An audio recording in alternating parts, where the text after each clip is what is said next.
Hi guys, പനിയേറ്റ് ഞാനും അച്ചാമ്മയും കുറേ പാടുപെട്ടു. അതുകൊണ്ട് എനിക്കൊരു നെബുലൈസേഷൻ എടുക്കാനാണ് പോയത്. അച്ചാമ്മയെ കാണിക്കാനും ഉണ്ടായിരുന്നു.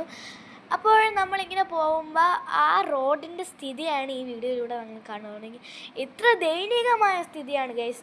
നമ്മൾ ഇതിൽ നിന്ന് പോയപ്പോൾ തന്നെ നമുക്ക് വളരെ ക്ഷീണം തോന്നി. എൻ്റെ അച്ചാമ്മയുടെ നടുവേദന കുറച്ചും കൂടി. നിങ്ങളൊരു കാര്യം നോക്കൂ, ഇത്രയും ഇതുപോലത്തെ റോഡിൽ ഒരു എമർജൻസി സിറ്റുവേഷനുള്ള ആൾ എങ്ങനെയാണ് പോകുന്നത്?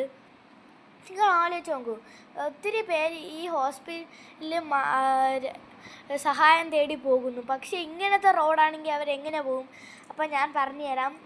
ഹോസ്പിറ്റലിൽ ഇവർ വെമ്പകൽ പ്രൈമറി ഹെൽത്ത് സെൻറ്ററിലേക്ക് പോകുന്ന വഴിയാണ് ഇപ്പോൾ നിങ്ങൾ ഈ ദൃശ്യങ്ങളിലൂടെ കണ്ടുകൊണ്ടിരിക്കുന്നത്.